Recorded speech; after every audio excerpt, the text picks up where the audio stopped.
RFK Jr. accuses Biden-era HHS of role in child trafficking, says Trump's team now locating 300,000 missing minors. What? Rob, if you can play this clip, this is a major accusation being made, but here's Bobby Kennedy. Go for it.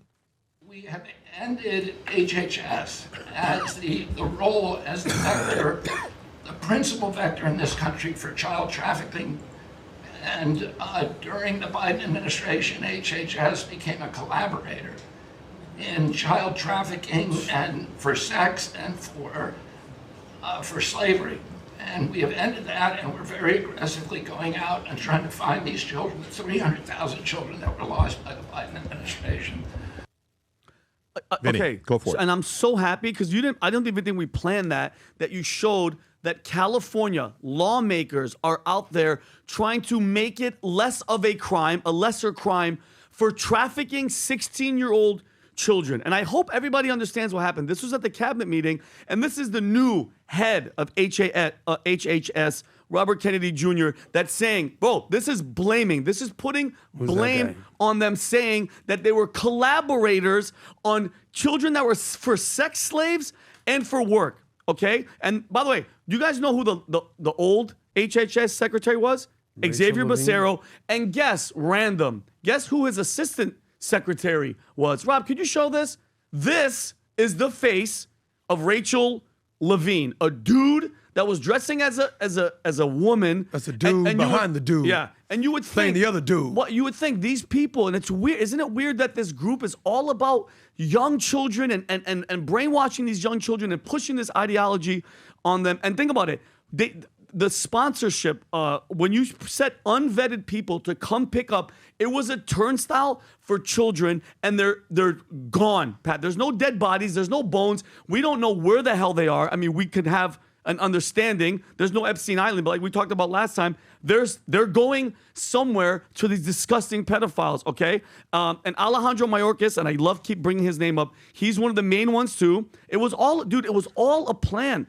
They told you open up the border, leave it completely open. These people are getting all the 300,000 missing children that they want, and they're arguing that it wasn't a failure, what they did, okay? It was intentional. Trump has shut it down 100%, and it was big business. And then, as if we didn't know, look at all the stuff with Epstein, Virginia Giuffre committing suicide and all that stuff. They're blocking bills for felony for these children. It's big business for taking advantage of these children. And for him to say that means it was all a plan. He called them collaborators. So that means that last administration, and that's for all the people out there, they're like, you don't care about Mexicans and immigrants. And no. It was a big business for freaking sex trafficking. And I have to pray for them, but allegedly, and they have to prove it. They have to prove it. But he's saying, I know, but they have to prove it, Vinny. Yeah. They have to prove it. There's got to be some people being held accountable while they're going after it. You think anybody's going to, that's my question to you. Do you think anybody's going to be held accountable? Because there's no excuse for leaving the border wide open. There's absolute zero. You did it on purpose.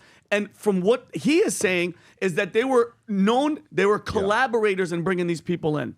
Like, where are the kids? So what you're saying is sex trafficking is a big business. I heard you say it's a big business. Sex trafficking is a big business. Sex trafficking minors is a big business. Yes. And if this is true and this comes down, we'd like to see indictments if, in fact, a department of government was acting as a criminal enterprise. 100%. Then some heads have got to roll. Yes, and for the new head saying that the last administration was collaborators, that's a bold statement from him. It is. Right? And just with these California stories, just kind of putting them together. I know we talked about the welfare fraud and the child trafficking. It would seem that welfare fraud, it's no big deal. It's like practically encouraged if it's under $25,000. Sex trafficking, a teenager, listen, let's not rush to judgment. We don't want to throw the book at this person right now. It's almost like it's safer to commit crime in welfare in California than actually be held accountable for sex trafficking kids. Yeah.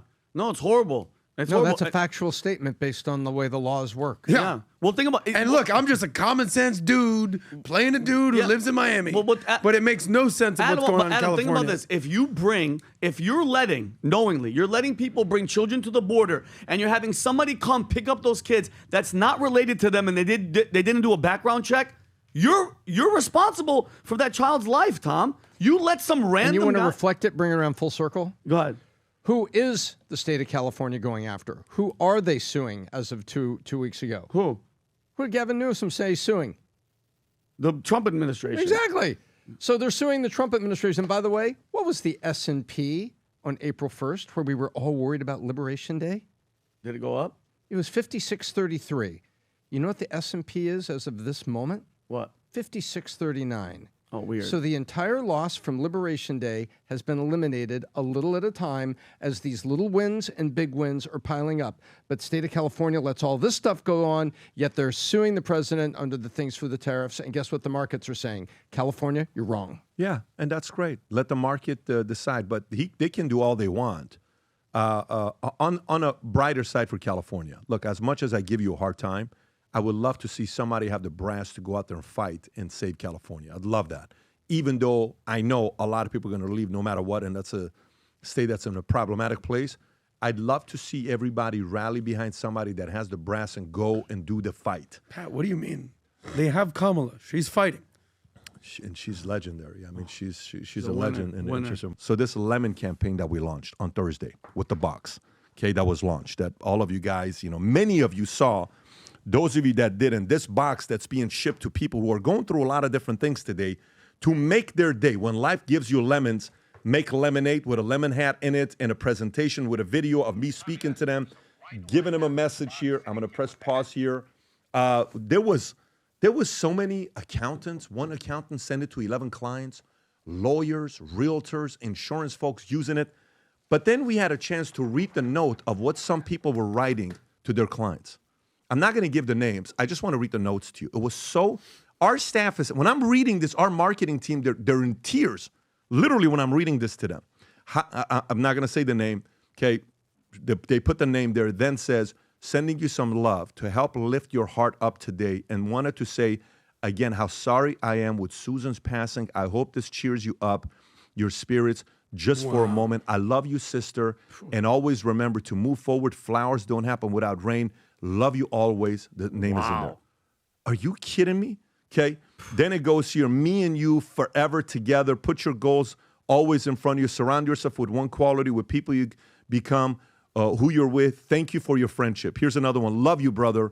Hope you like this. Greatest podcast ever. You not only being a father, husband, and a brother, you are also a policeman. You have so much you deal with on a day-to-day basis, but you still show up for your family. I not only love you, I respect you. I'm telling you, the more I was reading these notes, the more emotional we were getting ourselves. I love the fact that the Valuetainment audience is taking time to order something, to ship to somebody else, to make their day. How awesome is this that we're doing this? So for all of you guys that placed the order, I love that the fact that you're doing this. We're wired the same exact way. You can pick and choose the hats, whether it's the white one, the black one, or the green one when you're sending out to them. There's still a few left if you haven't done it yet on the lemon campaign, especially with everything that people are going on right now. Go to vtmerch.com, place your order.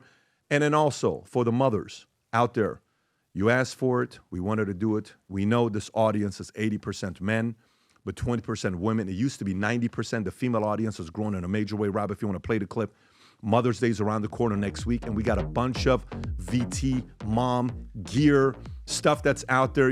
Mama, today I love you, VT mom. Future looks bright. Here's one that I like a lot that's also on the site. VT Mama. This is another one that we have.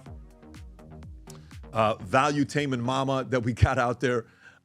It's awesome. So we wanted to make sure that ladies typically do the shopping for us. We're not good at this stuff. Go place an order for mothers out there that are doing the right thing. They're going out of their way, and you're seeing how hard they're working. Every order you place, they're going to get a VT Mom keychain. And then if you place an order above $100, it's the VT Mom keychain, plus this mug that says VT Mom, and it explains a sophisticated achiever that is always there for you no matter what. Moms, love you. Place an order for the mothers out there that watch PBD Podcast and Valuetainment. If you enjoyed this video, you want to watch more videos like this, click here. And if you want to watch the entire podcast, click here.